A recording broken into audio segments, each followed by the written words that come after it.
Hey, what is up guys, MKBHD here, and this is the long talked about Samsung Galaxy S5. So after the presentation of all its new features, I got to spend about an hour of quality time with this new phone, so here are my honest first impressions of all this stuff. So first of all, the new specs, since you can't really avoid them, it has a 2.5 GHz quad-core processor, 2 gigs of RAM, LTE, and 802.11 AC Wi-Fi. Nothing too insane under the hood here, but definitely in the top tier. This is a high-end flagship phone.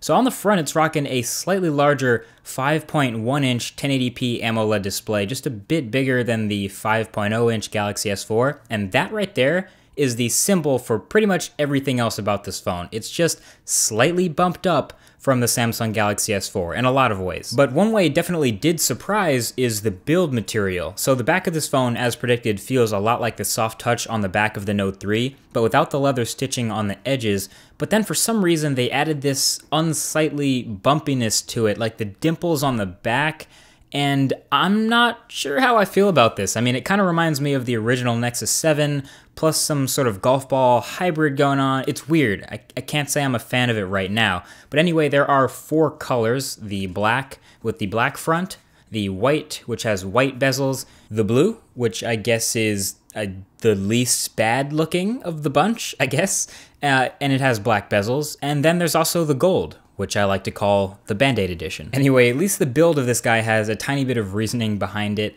Despite its removable back and totally expandable storage and totally swappable 2800 mAh battery, the Galaxy S4 is still IP67 certified now. Now, I'll leave a link in the description to exactly what IP67 means, but basically the 6 means it's totally dust-proof no matter how small the grain, and the 7 means it's water-resistant, but not waterproof. Definitely a difference there.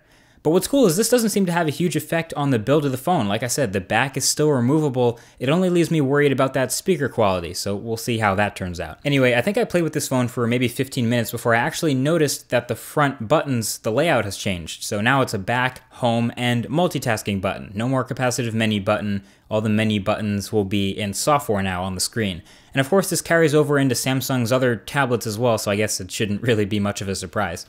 And speaking of buttons, in a very Apple-inspired move, Samsung went ahead and put a fingerprint sensor in the home button. So this one you need to swipe to use, and basically once it's set up, it can be used to log into certain secure apps like PayPal or even unlocking the phone itself. Surprise! I kind of wish it would go a little bit further than that, like maybe I could log into sites in Google Chrome using my fingerprint, but you know, that kind of stuff is a while off. I did notice this new home button felt a tiny bit less clicky, a little bit less tactile than usual, like it was on the S3 or S4. Maybe it was just my unit, but hopefully it's not quite as mushy feeling when it's on retail shelves. Now, another thing they made a huge deal about is the camera on the back of this guy. So it is a slightly larger 16 megapixel sensor and a new dedicated image signal processor, so this shooter supposedly has the fastest autofocus in any smartphone, clocking in at an average of 0.3 seconds.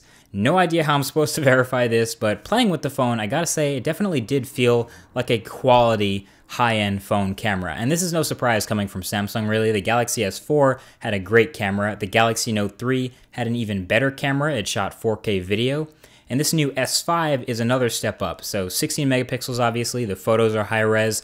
It takes 4K video as well. And it has some awesome new HDR processing and selective focus modes and super fast burst mode that took 30 shots in probably about 3.5 seconds, and a whole bunch more features. As we know, Samsung likes to throw every feature in the world into their camera. Now, I couldn't really pixel peep and judge the actual image quality from the time I spent with it, but I can guarantee you that this is something that we'll be taking a much deeper look at in the full review. But taking a look around the back again, you might have noticed some other weird looking things below that camera lens. One of them, yes, is a flash, but the other 2 make up a heart rate monitor. So, of course, you have to use freaking S-Health to take advantage of it. But yes, you can hold your finger up to the back of this phone for a few seconds, and it'll tell you your heart rate. It'll give you a heart rate reading. Not sure how many people are actually going to use this, but that's Samsung for you. It makes for a good ad. It makes for a good demo. It's good to show off to your friends, so of course they built it in. So overall, yeah, messing around with the Galaxy S4, got that feeling that performance is a little bit smoother, not faster, but smoother. So I'm getting in mind that this really feels like a Galaxy S4S. Dare I say it? Yeah, I said it. It's the Galaxy S4S. It's got a ton of minor conservative improvements, a little bit weird of a tweak to the design. I'm still not sure how I feel about it. It's obviously inspired by some other manufacturers in some places, but it's just so easy to call this a Galaxy S4 Part 2. Not that that's a bad thing. You know, I guess people were just expecting bigger changes, that's all. TouchWiz changes especially. I mean, you can see here on top of Android 4.4, TouchWiz is looking a little bit flatter, a little bit more toned down, even though there's still some crazy stuff going on with the settings, but it's definitely still Samsung UX, and you have plenty of Samsung customizations and Samsung apps installed. You even have Samsung's My Magazine one swipe to the left of your home screen, like Google Now on a Nexus or BlinkFeed on the HTC One. So they still want you to use Samsung services and think of this as a Samsung phone. And I'm not complaining, I'm just saying. So that's my first impressions of the Galaxy S5. Of course, there's much more new stuff from Samsung. The new Gear watches, a new fitness band that looks pretty hot actually. You can expect to see this phone advertised right alongside these new wearables because they'll probably want to make you buy them both at the same time. But I'll have much more in-depth coverage of the phone, the accessories, the wearables, and much more when it all comes out in early April, so definitely hit that subscribe button below if you don't want to miss that. Oh, and hit that like button if you enjoyed the video, if you liked it. And share it with your friends. Let them know what's good with the Galaxy S5. This is the video to share with them. Thank you for watching, guys. Hope you enjoyed, and I'll talk to you in the next one. Peace.